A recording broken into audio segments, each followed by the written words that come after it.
अस्सलाम वालेकुम जी। Welcome back to study with Umar. कैसे हैं आप सब? उम्मीद है खैरियत से होंगे। तो इस वीडियो में हम अगस्त के दूसरे वीक के करंट अफेयर्स डिस्कस करेंगे और इंशाल्लाह ऑनवर्ड्स जो है ना वो हम वीकली ही बेसिस पे करंट अफेयर्स डिस्कस किया करेंगे। तो स्टार्ट करते हैं। फर्स्ट न्यूज़ है कॉमनवेल्थ गेम्स। कॉमनवेल्थ गेम्स जो कि अभी रिसेंटली जो है ना वो एंड हुई हैं, बर्मिंघम यूके में हो रही थी। तो इनकी जो क्लोजिंग सेरेमनी है वो अलेक्जेंडर स्टेडियम में हुई थी। एक तो ये बात है। सेकंड ये है कि जो फ्लैग है वो हैंड ओवर कर दिया गया तो गवर्नर ऑफ विक्टोरिया जो कि एक स्टेट है ऑस्ट्रेलिया की, तो फ्लैग कॉमनवेल्थ गेम्स का उनको दे दिया गया। मतलब कि नेक्स्ट जो कॉमनवेल्थ गेम्स होंगी वो ऑस्ट्रेलिया के जो स्टेट है विक्टोरिया वहाँ पे होंगी। तो मेडल्स की बात करें तो ऑस्ट्रेलिया ने टॉप किया है 67 गोल्ड्स के साथ। इंग्लैंड 57 गोल्ड्स के साथ दूसरे नंबर पे रहा है। कनाडा थर्ड रहा है 26 गोल्ड्स के साथ। इंडिया के 22 गोल्ड रहे हैं। पाकिस्तान के 2 गोल्ड हैं, 3 सिल्वर हैं और 3 ब्रॉन्ज़ मेडल हैं पाकिस्तान के। टोटल पाकिस्तान के 8 मेडल्स रहे हैं और पाकिस्तान की जो पोजीशन है वो 18th रही है आउट ऑफ 72 नेशंस। तो पाकिस्तान जो है वो 18th नंबर पर रहा है। और नेक्स्ट जो एडिशन होगा कॉमनवेल्थ गेम्स का 2026 में, क्योंकि ये 4 साल के बाद होती है ये गेम्स, तो वो ऑस्ट्रेलिया में होगा विक्टोरिया में।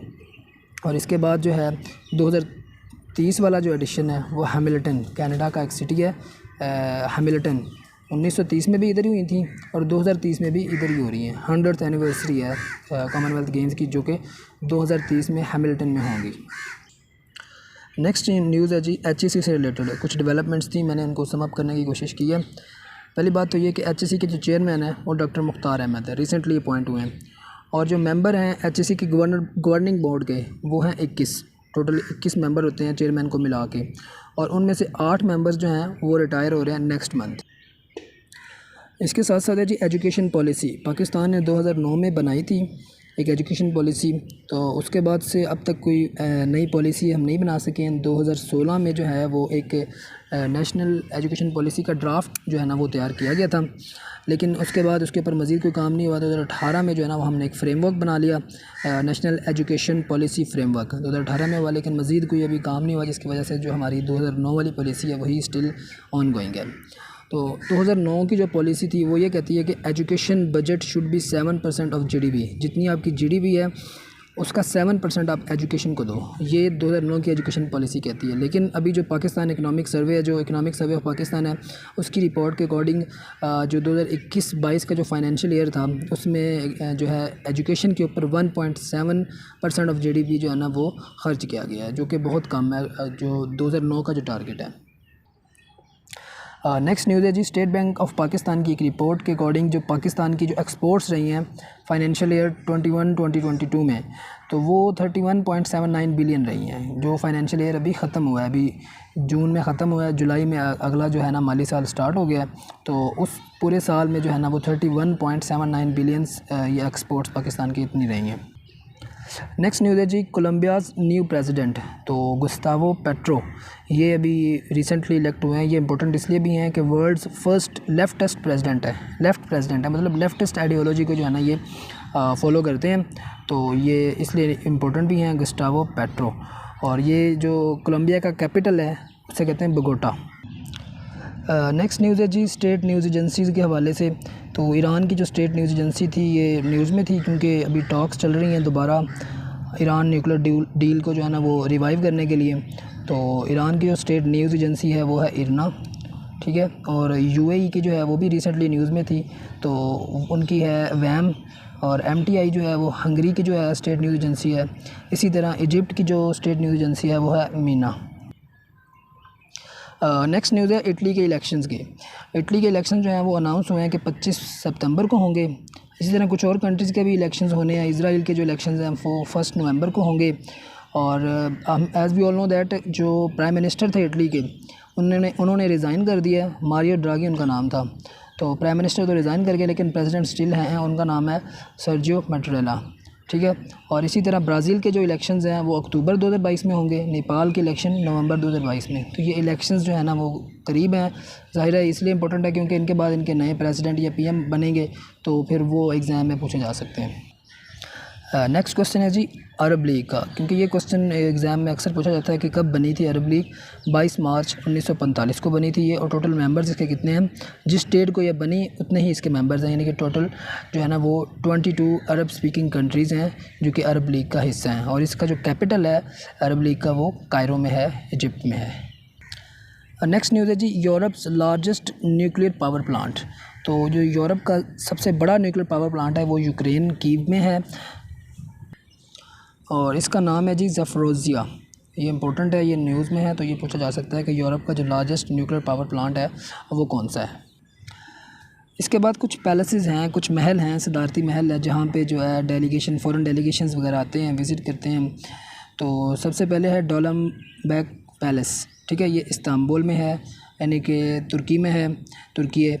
और सदाबाद पैलेस ईरान में है। इसी तरह एलिसी पैलेस जो है वो पेरिस में है। इसके बाद नेक्स्ट न्यूज़ है इंटरनेशनल यूथ डे। तो ये एनुअली 12 अगस्त को मनाया जाता है, और ये सिंस 2000 यानी कि 2000 से जो है ना वो ये मनाया जा रहा है। और इस बार का जो थीम है 2022 का वो है inter generational solidarity creating a world for all ages. तो ये इस बार का थीम है। नेक्स्ट न्यूज़ है जी winner of 2022 UEFA super cup. तो जो फुटबॉल जो एक टूर्नामेंट होता है यूरोप का, तो वीमेन का जो है वो इस बार जो हुआ है, वीमेन का नहीं सॉरी, ये वैसे मेन का हुआ है, तो इस बार वो रियल मैड्रिड ने जीता है 5th टाइम। नेक्स्ट न्यूज़ है जी Russia launches Iran satellite into orbit. तो ये 9 अगस्त को इन्होंने लॉन्च किया है, रशिया ने अपना रॉकेट यूज़ किया, और ईरान का जो सैटेलाइट है उसका नाम है ख़याम। जो ईरान के एक साइंटिस्ट थे, पॉलिटिकल साइंटिस्ट थे, उमर ख़याम, उनके नाम से इन्होंने ख़याम नामी जो है ना वो सैटेलाइट लॉन्च किया, लेकिन रशियन रॉकेट को यूज़ करके, सोयूज़। तो ये कज़ाकिस्तान में ये इसको लॉन्च किया गया, और ये इसका काम क्या है, हाई रेजोल्यूशन कैमरा इसके अंदर लगाया गया है ताकि जो एनवायरनमेंट की जो मॉनिटरिंग है वो देख सके। नेक्स्ट न्यूज़ है जी host of online 2022 BRICS games. ये कौन है, चाइना है, क्योंकि चाइना में अभी रिसेंटली ब्रिक्स समिट हुआ है। ब्रिक्स में आपको पता है कि 5 कंट्रीज़ हैं, ब्राज़ील, रशिया, इंडिया, चाइना और साउथ अफ्रीका। तो इस बार इनकी जो गेम्स होनी है वो ऑनलाइन है, ऑनलाइन गेम्स हैं, वो चाइना में हो रही हैं, क्योंकि चाइना ने ही जो है ना वो होस्ट किया था इनके जो समिट था एनुअल उसको। नेक्स्ट न्यूज़ है जी वर्ल्ड ब्रेस्ट फीडिंग वीक। तो ये 1 से 7 अगस्त तक जो है ना, यानी कि अगस्त का जो पहला वीक है वो वर्ल्ड ब्रेस्ट फीडिंग वीक हो। नेक्स्ट न्यूज़ है जी world lion day and world biofuel day. तो ये एनुअली जो है वो 10 अगस्त को मनाया जाता है, तो ये हमें याद रखना है। नेक्स्ट न्यूज़ है जी which country recently made its first import order using crypto currency. तो क्रिप्टो करेंसी को यूज़ करते हुए किसने जो है ना इंपोर्ट ऑर्डर दिया है, तो ये कंट्री है ईरान, क्योंकि ईरान के ऊपर सैंक्शंस लगी हुई हैं यूएस की। तो इन सैंक्शंस को जो काउंटर करने के लिए ईरान ने जो है ना क्रिप्टो करेंसी के थ्रू जो है ना अपना इंपोर्ट ऑर्डर दिया है। नेक्स्ट न्यूज़ है जी by elections on 9 seats of national assembly will be held on. तो 9 सीट्स जो हैं, तो ये 25 जो है ना वो सितंबर को होंगे 2022 को। तो 9 सीटों के ऊपर जनरल इलेक्शंस होने हैं। 25 सितंबर को एक और इलेक्शन भी है, इटली के इलेक्शंस।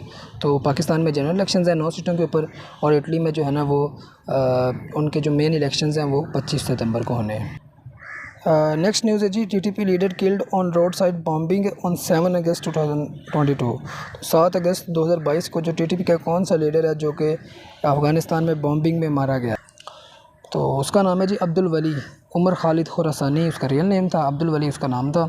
और ये अफ़गानिस्तान का एक प्रोविंस है पक्तिका, वहाँ पे ये मारा गया। और ये रिसेंटली जो पाकिस्तान और तहरीक तालिबान पाकिस्तान टीटीपी की जो टॉक्स चल रही थी पाकिस्तान और टीटीपी की, उसका जो पार्ट था, part of talks with Pakistani delegation. तो पाकिस्तानी जो डेलीगेशन अभी यहाँ से गया था, तो उसका भी उसके साथ जो टॉक्स हो रही थी, तो उसका भी ये मेंबर था। नेक्स्ट न्यूज़ है जी 7 अगस्त 1954 को क्या हुआ था, नेशनल एंथम वाज अप्रूव्ड। और इसको लिखा किसने था, हफीज़ जालंधरी ने, और A.G. चगला साहब ने इसको कंपोज़ किया था। और ड्यूरेशन की बात करें तो टोटल जो ड्यूरेशन है वो 80 सेकंड्स की जो है वो नेशनल एंथम की ड्यूरेशन है। नेक्स्ट न्यूज़ है जी 8 अगस्त 1974 को क्या हुआ था, एक बड़ा इंपॉर्टेंट MCQ है, वो ये आता है कि कौन सा प्रेसिडेंट है US का जिसने रिज़ाइन किया था जब उनका नाम आया था वाटरगेट स्कैंडल में। तो ये रिचर्ड निक्सन थे, इन्होंने 8 अगस्त को जो है ना वो रिज़ाइन किया था। और इसके बाद जो है ना वो गेराल्ड फोर्ड बने थे प्रेसिडेंट, ये 9 अगस्त को बने थे। नेक्स्ट न्यूज़ है जी Pakistan position in Commonwealth Games 2022। Commonwealth Games में पाकिस्तान की क्या पोजीशन रही है, तो ये पाकिस्तान की जो पोजीशन है वो 18th रही है आउट ऑफ 72। नेक्स्ट न्यूज़ है जी पाकिस्तान ने रिसेंटली किस कंट्री के साथ जो है वो PTA preferential trade agreement sign किया है 12 अगस्त को, तो वो है जी टर्की। नेक्स्ट न्यूज़ है जी another gold by Arshad Nadeem. Arshad Nadeem जो कि हमारे जेवलिन थ्रोअर हैं पाकिस्तान के, इन्होंने एक और गोल्ड ले लिया है जो कि दो इस्लामिक सॉलिडारिटी गेम्स जो हो रही हैं 2022 में कुनिया जो तुर्की का शहर है वहाँ पे हो रही हैं, तो उसमें भी जो है ना अरशद नदीम ने एक और गोल्ड ले लिया और इन्होंने 88.5 मीटर की जो है ना वो रिकॉर्ड थ्रो की है, जो कि इस्लामिक सॉलिडारिटी गेम्स में एक रिकॉर्ड है। और इस इस्लामिक सॉलिडारिटी गेम्स में जो है ना वो 4000 के करीब एथलीट्स हिस्सा ले रहे हैं। 56 मुस्लिम कंट्रीज़ हैं और वो 24 गेम्स में पार्टिसिपेट कर रहे हैं। नेक्स्ट न्यूज़ है जी letter of intent received from IMF। ठीक है, IMF से जो हमें लेटर ऑफ इंटेंट रिसीव हुआ है, अब गवर्नमेंट ने उसको वापस करना है और फिर जो है ना ये डिसबर्समेंट जो है लोन की वो हमें उसकी वो फुली फंक्शनल हो जाएगी। तो ये 12 अगस्त को जो है ना वो रिसीव हुआ है। ठीक है, लेकिन जो है ना इसका फ़ाइनल डिसीजन वो है IMF का एग्जीक्यूटिव बोर्ड करेगा, जिसकी मीटिंग जो है वो 29 अगस्त को होनी है। उसके बाद ये तय आ जाएगा कि पाकिस्तान को जो है ना वो फाइनलाइज़ कर दिया जाएगा, ये जो अमाउंट है पाकिस्तान को दे दी जाएगी। तो डिसबर्समेंट कितनी की होगी, $1.18 बिलियन, इतनी अमाउंट जो है ना वो पाकिस्तान को दे दी जाएगी। और इसके साथ साथ $4 बिलियन का जो है ना additional inflow from 4 friendly countries, ये 4 फ्रेंडली कंट्रीज़ से हमें $4 बिलियन का एडिशनल इनफ्लो भी मिल चुका है। ठीक है, जिससे रुपी जो है ना वो रिकवर कर गया, 240 से 218 पे आ गया, 218 से भी अब तो जो है ना वो नीचे आ गया। नेक्स्ट न्यूज़ है जी न्यू वापडा चीफ़। तो वापडा के नए चीफ़ बने हैं, लेफ्टिनेंट जनरल मुजम्मल हुसैन ने रिटायर हो गए हैं और जो वो मतलब उनका ओहदा ख़त्म हो गया। अब नए जो है लेफ्टिनेंट जनरल सज्जाद गनी, ये इन्होंने जो है ना 23वें जो वापडा चीफ़ के तौर पे जो है ना 12 अगस्त को चार्ज अज्यूम किया है। 23वें 23rd और ये 12 अगस्त को इन्होंने चार्ज जो है ना वो अज्यूम किया है। नेक्स्ट न्यूज़ है जी chief of army staff Bajwa as chief guest in UK में इनको चीफ़ गेस्ट के तौर पर बुलाया गया। पासिंग आउट परेड थी रॉयल मिलिट्री एकेडमी की, जिसको संतुष्ट का नाम भी दिया जाता है, तो वहाँ पे जो है ना इनको पासिंग आउट परेड में चीफ़ गेस्ट के तौर पर बुलाया गया था। तो ये जी आज के करंट अफेयर्स। तो if you find it useful kindly subscribe it. Thank you for watching. अल्लाह हाफिज़।